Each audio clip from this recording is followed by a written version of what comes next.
Assalamualaikum warahmatullahi wabarakatuh. Gimana nih kabarnya? Semoga kita semua selalu dalam lindungan Tuhan Yang Maha Esa ya. Amin.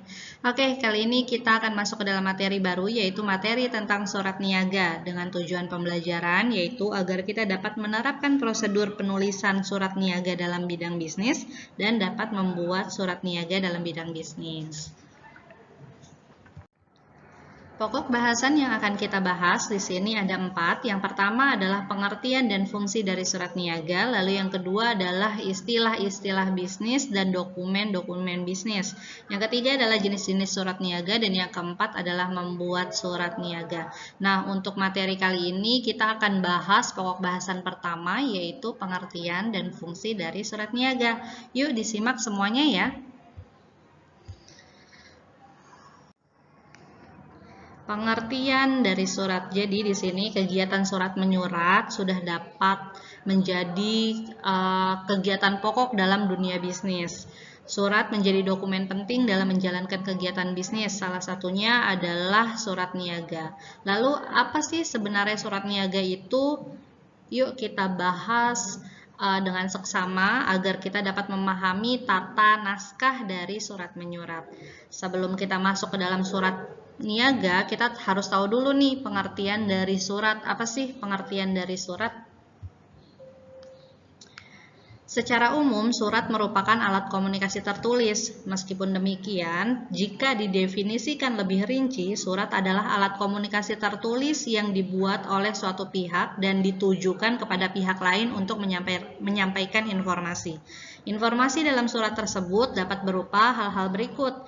Yang pertama adalah pernyataan, lalu yang kedua adalah pemberitahuan, yang ketiga adalah permohonan, yang keempat adalah perintah, dan yang kelima adalah laporan.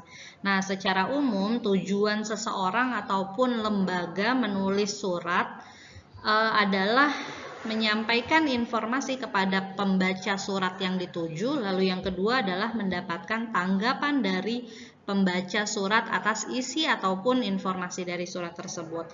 Nah, berdasarkan pengertian tadi nih, pengertian yang sudah kita sebutkan, dapat diketahui bahwa surat merupakan ataupun mempunyai beberapa fungsi. Nah, fungsi-fungsi dari surat ini antara lain yaitu surat sebagai dokumen tertulis, sehingga surat menjadi bukti tertulis yang dapat dijadikan bukti yang memiliki kekuatan hukum. Lalu yang kedua adalah surat sebagai wakil dari pembuat surat.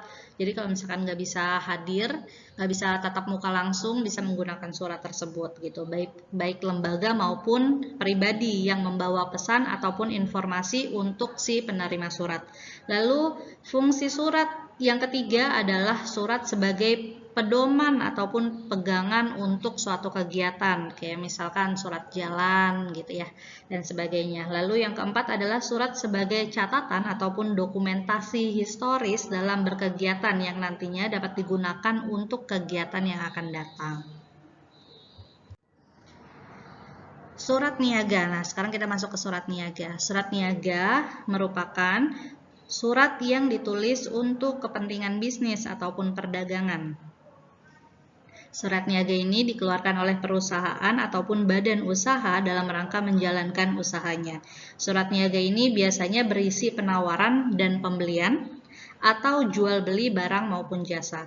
Surat niaga juga sering disebut dengan surat perdagangan atau surat dagang, atau surat bisnis. Jadi bisa kalian garis bawahi, surat niaga juga sering disebut dengan surat dagang ataupun surat bisnis. Jadi sama saja. Selanjutnya adalah surat niaga ini dapat bersifat intern maupun ekstern. Jadi secara intern surat ini dapat digunakan untuk berhubungan antar perusahaan itu sendiri. Jadi baik dari tingkat pusat maupun pada cabangnya. Selanjutnya adalah secara ekstern, yaitu surat ini dapat digunakan untuk berkomunikasi dengan perusahaan ataupun badan usaha lain. Nah, sekarang adalah fungsi dari surat niaga. Seperti yang kalian lihat di layar, ada 7 fungsi dari surat niaga. Yang pertama adalah sebagai bukti nyata hitam di atas putih, khususnya surat perjanjian. Lalu yang kedua adalah sebagai alat pengingat, sebab surat dapat diarsipkan dan dapat dilihat lagi jika memang dibutuhkan. Lalu yang ketiga adalah sebagai duta ataupun wakil penulis untuk berhadapan dengan lawan bicaranya. Jadi seperti yang saya bilang sebelumnya, kalau tidak bisa tatap muka langsung, bisa diwakili dengan surat. Jadi surat juga sebagai duta ataupun wakil dari si penulis.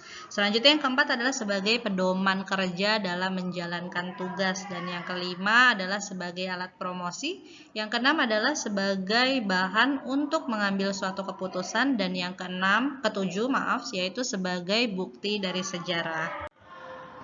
Oke, sampai di sini dulu materi kita hari ini, pokok bahasan pertama dalam materi surat niaga. Kalian dapat mereview kembali video ini jika masih kurang paham atau dapat mencari referensi di sumber lain. Oke, sampai di sini dulu dan terima kasih. Assalamualaikum warahmatullahi wabarakatuh.